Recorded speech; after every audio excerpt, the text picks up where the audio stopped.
নেত্রী বলেছেন ডিসেম্বরের ভেতরে ফিরবেন, কিন্তু ওই দিনকার কথায় বলা হয়েছে যে বিজয়ের মাসে ফিরবেন। মানে আমরা মোটামুটি যদি ধরে নিতে পারি যে হয়তো ডিসেম্বরে ফিরবেন, যদি ওনাকে ঢুকতে দেওয়া না হয় তাহলে কনসিকুয়েন্সটা কি হইতে পারে, আর ঢুকলে কি হতে পারে?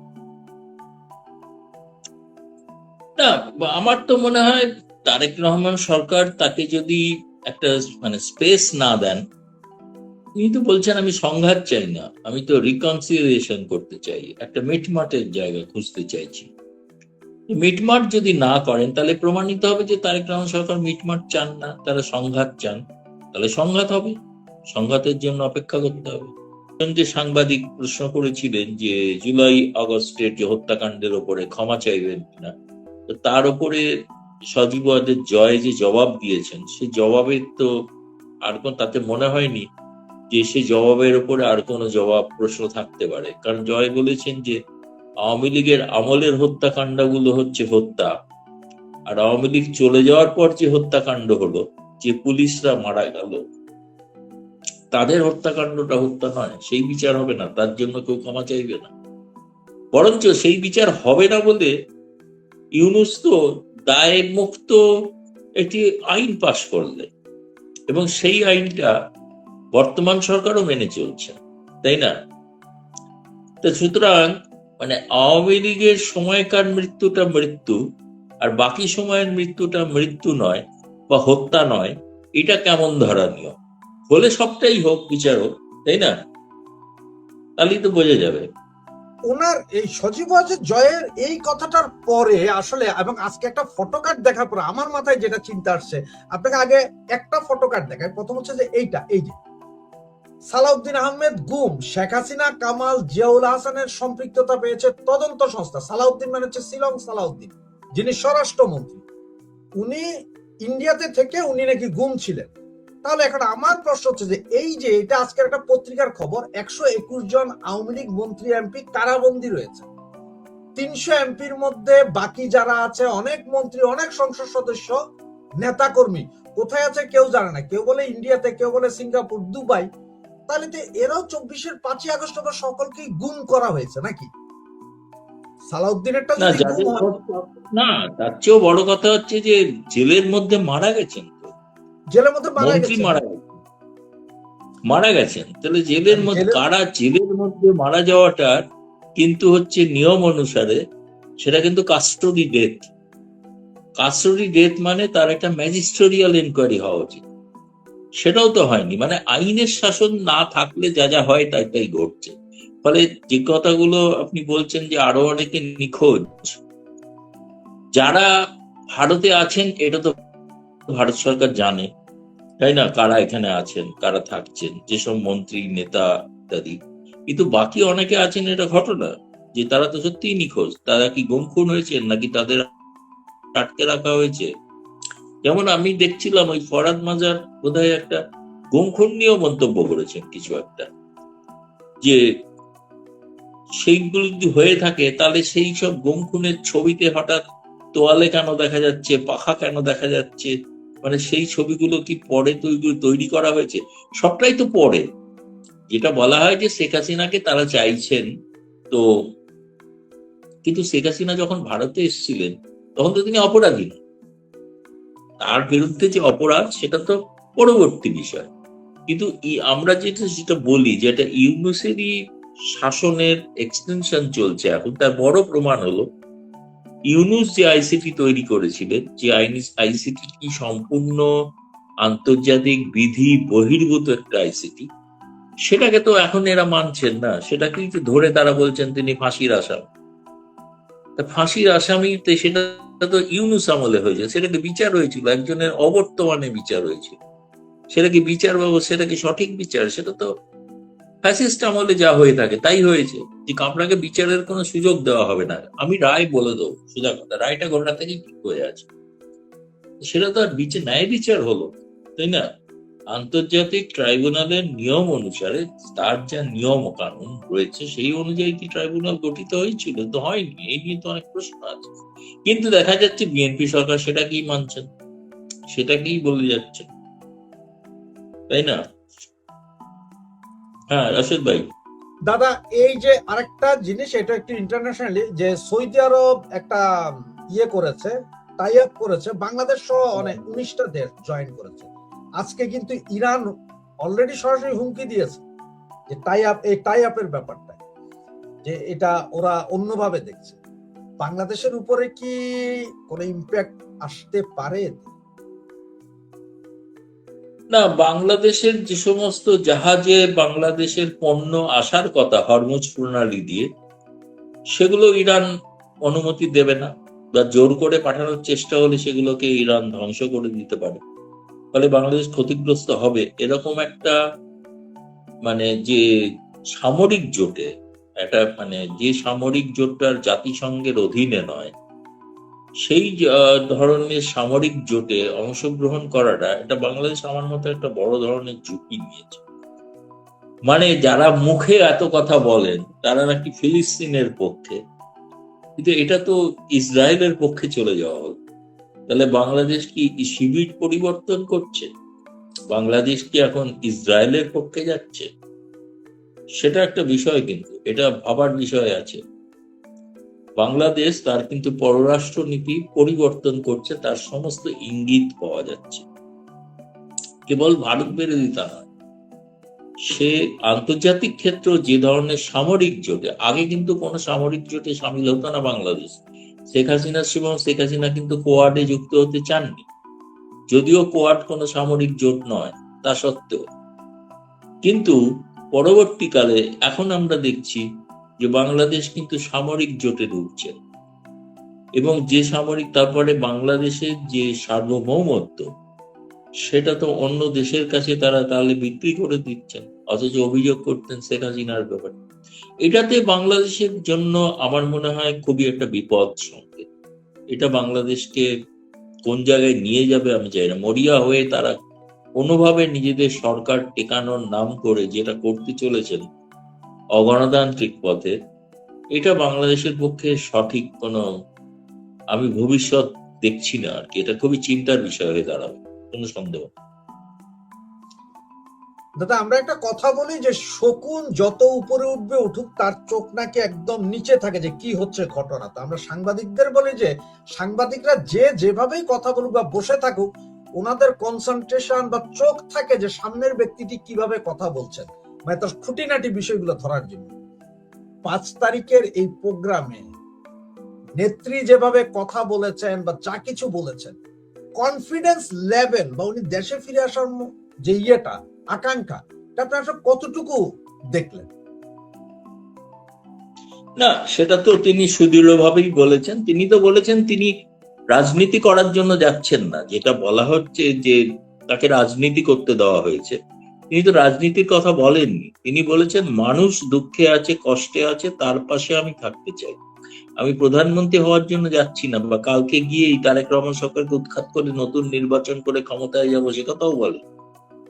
উনি বলছেন আমি যাচ্ছি মানুষের পাশে, আমার অনেক দিন হয়ে গেছে, 2 বছরের উপর, আমার দেশের মানুষ আমায় চাইছে, ফলে আমাকে সেখানে যাওয়া উচিত।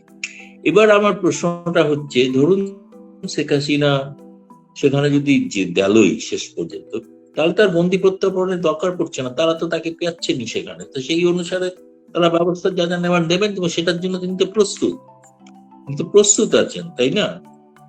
এখন সেটা যদি তারা ভাবছেন যে এখানে বসে এটা করছেন, সেরকম কিছু নয়, এটা রাজনীতি করছেন, রাজনীতির কথা তো উনি বলেন এটা। আর মত প্রকাশের স্বাধীনতা তো ভারতে আছে, তাই না? আমরা তো কাউকে বলতে পারি না, যে সাংবাদিকদেরও বলতে পারি না, তাহলে আমরা সাংবাদিকরাই সরকারের বিরুদ্ধে বলতাম। যদি ফরেন কারেন্স ক্লাবকে যদি নিষেধ করা হতো, এটা করতে পারবেন না, তাহলে তো আমরাই সোচ্চার হয়ে সেদিন রাজপথে থাকতাম। শেখ হাসিনার জন্য নয়, আমাদের সাংবাদিক স্বাধীনতায় হস্তক্ষেপ করার জন্য। আর শেখ হাসিনা এখানে একজন অতিথি, তাকে কি করে বলা হবে যে তিনি কি বলবেন, আর কি তার স্ক্রিপ্ট, সেটাও কি ভারত সরকার তৈরি করে দেবে, নাকি বিএনপির তৈরি করা স্ক্রিপ্ট নিয়ে তিনি কি রাষ্ট্রপতি যেভাবে ভাষণ দেন সেভাবে কি ভাষণ দেবেন নাকি? তেনা তার যে মত প্রকাশের অধিকার, তিনি সেটা মত প্রকাশ করবেন। তা সে মত প্রকাশে কেউ খুশি হতে পারেন, কেউ অখুশি হতে পারেন, সেটা দেখার তো ভারতের কাজ নয় না। ভারতের বক্তব্য হচ্ছে এখানে তিনি আওয়ামী লীগের নামে কোনো সাইনবোর্ড খুলে, কোনো অফিস খুলে, কোনো রাজনৈতিক আন্দোলন, প্রতিবাদ এসব করতে পারবেন। কিন্তু তার তো ব্যক্তি স্বাধীনতা আছে, সেই ব্যক্তি স্বাধীনতা অনুসারে তিনি যা করার করছেন। এটাকে রাজনৈতিক দৃষ্টিতে দেখাটাই আমার মনে হচ্ছে ভুল হচ্ছে। আর গোটা বিষয়টাকে শেখ হাসিনা কেন্দ্রিক করে ফেলছে, যে শেখ হাসিনার নাকি কোনো গুরুত্ব নেই, শেখ হাসিনার নাকি ইররেলিভেন্ট, এখানে কেউ নাকি বাংলাদেশে চায় না। তারা মাথা কামাচ্ছেন কেন? ঠিক আছে, না কিন্তু চায় না, ইররেলিভেন্ট। আপনার তাকে নিয়েই তো সকাল সন্ধে ভাই ভেবেই চলেছেন। যতটা না মানে আওয়ামী লীগ ভাবছে, আওয়ামী লীগের কিছু কিছু একটা ব্যাপার বলে রাখা ভালো, এই প্রসঙ্গে সুযোগ এলো বলে। আওয়ামী লীগের কিন্তু সেই সময়ের যে ঘটনা 2024, তাতে অনেকেরই সন্দেহ যে কিছু আওয়ামী লীগের লোক তারা হয়তো ষড়যন্ত্রের শিকার হয়েছেন এবং তারা একটা ষড়যন্ত্রকারী রোল প্লে করেছেন। কারা নিশ্চিত নয়, ভবিষ্যতে শেখ হাসিনা কোনোদিন একদিন তদন্ত করে বের করবে কারা তারা। কিন্তু আমি আর একটা জিনিস লক্ষ্য করেছি, এটা আমার বলতে আমার খারাপ লাগছে, তবুও আমি বলতে বাধ্য হচ্ছি। এখনো কিন্তু সেই ধরনের কিছু লোক আছে যারা আওয়ামী লীগের নাম করে বিভ্রান্তি ছড়াচ্ছেন এবং বিরূপ প্রচার করছেন, এমনকি বহু তথ্য বিরোধীদের হাতে তুলে দিচ্ছে। এদের সম্পর্কে আওয়ামী লীগ নেতৃত্ব তখনও যেমন সতর্ক ছিলেন না কিছুটা, আজও তেমনি অনেকটা সতর্ক নন। কারণ শেখ হাসিনার সঙ্গে কারা দেখা করছেন, কারা কথা বলছেন, সেই তালিকা মানে আমি এত ঘনিষ্ঠ হওয়া সত্ত্বেও আমি জানি না। কিন্তু আমি দেখছি বাংলাদেশের একটা বিশেষ দলের মুখপাত্র প্রায় কার্যত সংবাদপত্রের নামে তাতে সমস্ত বিশদ বেরিয়ে যাচ্ছে এবং বেরোচ্ছে মানে কি, সেটা কেউ তো এখান থেকে ভেতর থেকেই দিচ্ছে, তাই না? তার মানে আওয়ামী লীগের মধ্যেও একটা সোর্সের মধ্যে ভূত আছে, সেটা এখনো কিন্তু আইডেন্টিফাই করার প্রয়োজন আছে, তা নাহলে কিন্তু বিপদ আরো হতে পারে। সতর্ক হওয়া দরকার, এটা কারা, এটা চিহ্নিত করা দরকার। কারণ কারা দেখা করবেন এই তালিকাটা শেখ হাসিনা তৈরি করে এবং শেখ হাসিনা সেই তালিকাটা ভারতীয় নিরাপত্তা এজেন্সির হাতে দেন বা আরো কারুর কাছে দেন। এরকম যারা তালিকা পান তাদেরই কেউ কি এটা ফাঁস করে দিচ্ছেন। এটা আমার মানে আজকের পর থেকে এটা মাথায় ঢুকেছে এবং আমি বেশ চিন্তিত, এবং আমার মনে হচ্ছে শেখ হাসিনার নিরাপত্তা ব্যবস্থা আরো জোরদার করা প্রয়োজন আছে। তিনি ঘন ঘন তাকে যাতে দেখা না যায় সেরকম হওয়াটাই বাঞ্ছনীয়। কোন একটা কত ষড়যন্ত্র দানা বাঁধছে, সেটা দেখে আমি কিন্তু খুব আতঙ্ক। ভাই দাদা, এই যে আমাদের বাংলাদেশের আজকের বিভিন্ন পত্রিকা, এমনকি বিবিসি বাংলাতেও এই নিউজটা করা হয়েছে যে ভারত সরকার শেখ হাসিনাকে আর বহন করতে চাচ্ছেন না। তার কারণ হচ্ছে ওনারা যে যুক্তিটা দিয়েছে, রণধীর জয়সওয়াল 4 দিন আগে বলেছিলেন যে শেখ হাসিনা কোথায় কি বলবে এটা তো ভারত সরকারের কোনো বিষয় নেই। সেই আজকে নাকি আবার উনি বলেছেন যে শেখ হাসিনা কি বলেছেন তা ভারত সরকারের দায়িত্ব নাই। ওনারা বুঝাতে চাচ্ছেন যে হঠাৎ করে রণধীর জয়সওয়াল কেন আজকে আবার সাংবাদিক সম্মেলন করতে হবে, যদি ওনারা আসলে ওইভাবেই। একেবারে ভুল ধারণা, এটা বাংলাদেশের লোকেরা জানে না। আমাদের এখানে সপ্তাহে 2 দিন ব্রিফিং হয়, একদিন মঙ্গলবার, একদিন শুক্রবার। শুক্রবারে এই প্রশ্নটা হয়েছে যেহেতু বাংলাদেশ সরকার একটা প্রতিবাদ করেছে, সেই জন্য সেই প্রশ্নটা সাংবাদিকরা করেছে। তখন উনি বলছেন যে আমি আগেও বলেছি, আবার বলছি, এই সাংবাদিক বৈঠকের সঙ্গে ভারত সরকারের কোনো হাত নাই। কিন্তু এবং সেখানে তিনি যা বলেছেন তার সঙ্গে আমরা সহমত নই। এছাড়া তারা কি বলবে যে আমরা সহমত? তো সহমত হলে তো সঙ্গে সঙ্গে ব্যবস্থা নিতে হয়, তাই না? সেটা তো সম্ভব নয়। এটাকে অযথা বিবিসি বাংলা, আমার জানি না, আমার সঙ্গে অনেকেরই কথা হয়, বিবিসি বাংলার সাংবাদিকের সঙ্গে কথা হয়।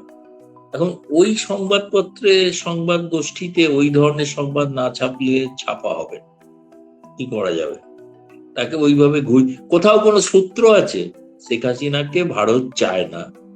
কেউ বলেছেন? ভারত সরকারের কোনো আধিকারিক বলেছেন? তিনি ইন্টারপ্রেট করছেন, তাই না? কে বলেছেন যে ভারত সরকার চায় না?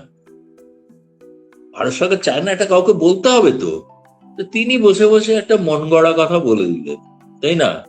আমার বক্তব্য হচ্ছে, আমাকেও খবরটা অনেকে বাংলাদেশ থেকে পাঠিয়েছে, আমি বলেছি খবরের সোর্স কি, সোর্সটা তো জানা দরকার, তাই না? আমি যদি কিছু লিখি বা কিছু বলি তাহলে আমি কাউকে একটা কোট করে বলবো, তাই না? তো সেই কোটেশন নেই, কিছু নেই, কারণ ওই ধরনের খবর ছাপা, কারণ খবরটা কেন হয়েছে জানেন? ওটা হচ্ছে এই কারণে যে বিবিসি বহু তর্ক বিতর্কের পর শেখ হাসিনার প্রেস কনফারেন্সটা দেখাতে বাধ্য হয়েছিল, এবং তাতে লাইভ 2 কোটি লোক দেখেছে বিবিসি থেকে।